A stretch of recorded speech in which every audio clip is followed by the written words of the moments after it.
சூழ்நிலைகளை சரி செய்வதற்கும் சீர் செய்வதற்கும் கொடுக்கப்படுகிற இந்த தவக்காலத்திலே கடைபிடித்திருக்கக்கூடிய அன்பு விசுவாசிகளே, உங்களுடைய பலிபீடம் திரும்பவும் செப்பனிடப்படுவதற்காகத்தானே இந்த காலங்கள் நமக்கு கொடுக்கப்பட்டிருக்கிறது. இந்த காலங்களை பிரயோஜனப்படுத்திக் கொள்ளாதவன், நாட்களை அறிந்து அதை பிரயோஜனப்படுத்திக் கொள்ளாதவன் எந்த காலத்தையும் அவன் அறிந்து பிரயோஜனப்படுத்திக் கொள்ள முடியாது. அன்பு திருச்சபையே, கர்த்தர் வருகிறது தாமதிக்கிறார் என்று சொல்லி உன் இஷ்டத்திற்கு வாழ்வதற்காக கிறிஸ்துவ வாழ்வு உனக்கு கொடுக்கப்படவில்லை. நீ இப்படித்தான் வாழ வேண்டும் என்கிற நிபந்தனைகளையும் சத்தியங்களும் நமக்கு கொடுக்கப்பட்டு இருக்கிறது. அந்த வாழ்வின் பிரகாரம் தான் நம்முடைய வாழ்வு போக வேண்டும். எலியா என்கிற தீர்க்கதரிசி 12 கோத்திரங்களுக்கு அடையாளமாக 12 கற்களை வைத்து இடிக்கப்பட்ட பலிபீடத்தை கட்டி திரும்பவும் அவன் செப்பனிடும் பொழுது வானத்தில் இருந்து அக்னி இறங்கி வந்ததே. உன் பலிபீடத்தை நீ சரி பண்ண ஆரம்பிக்கும் பொழுது கர்த்தருடைய ஆவியானவர் உனக்குள் வந்து இறங்கி நிற்க ஆரம்பிப்பார்.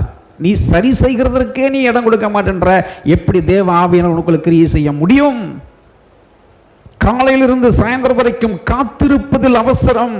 தேவனுடைய ஆலயத்திற்கு வருகிறதிலே உங்களுக்கு பொறுமை இல்லை. தேவனுடைய வார்த்தை கேட்பதிலே நிதானம் இல்லை. கர்த்தர் எனக்கு என்ன சொல்ல வருகிறார் என்பதை கேட்பதிலே ஆவிக்குரிய அனுபவம் இல்லை.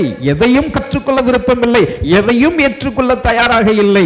அவசரம் அவசரம் அவசரம். உலகத்தில் என்னத்தை சாதிக்க ஓடுகிறோம்? காலையில் பூத்து மாலையில் அறுப்புண்டு போகிற புல்லுக்கும் பூவுக்கும் சமமாய் இருக்கிற வாழ்வின் நிரந்தரமற்ற இந்த வாழ்க்கைக்குள்ளாய் இயேசு கிறிஸ்துவை எந்த மனுஷன் பெறாது இருக்கிறானோ அவனுடைய வாழ்விலே அவன் நித்திய ஜீவனை பெறவே முடியாது. இந்த சிலுவை நமக்கு கற்றுக் கொடுக்கிற பாடம் நித்திய ஜீவன். இயேசு கிறிஸ்து தன்னை அடையாளப்படுத்தும் பொழுது, யோனா தீர்க்கதரிசி குறித்து அடையாளப்படுத்தும் பொழுது, மக்களுக்கு அந்த மரணத்திலிருந்து விடுவிக்கும் வழியை கற்றுக் கொடுக்கத்தானே இந்த உலகத்திற்குள்ளே இந்த மரணத்தை அவர் ருசி பார்த்தார். இதை பார்க்கிறதுக்கு தான் இந்த 7 வார்த்தைகளை உட்கார்ந்து நாம் தியானிச்சுக்கிட்டு இருக்கிறோம். ஒவ்வொரு மனுஷனிடத்திலும் இந்த பரலோகம் எதிர்பார்க்கிறது. இந்த மனுஷன் எப்பயாவது மனம் திரும்புவானா, எப்பயாகிலும் இந்த ஆண்டவருடைய சமூகத்திற்கு அவன் திரும்புவானா என்று அவர் காத்து காத்து பொறுமையோடு இருக்கிற காலங்கள் தான் இந்த 2025. தேவன் தன்னுடைய அழைப்பை கொடுக்கிறார், தேவன் தன்னுடைய அடையாளத்தை கொடுக்கிறார். மகனே, நீ மனம் திரும்ப.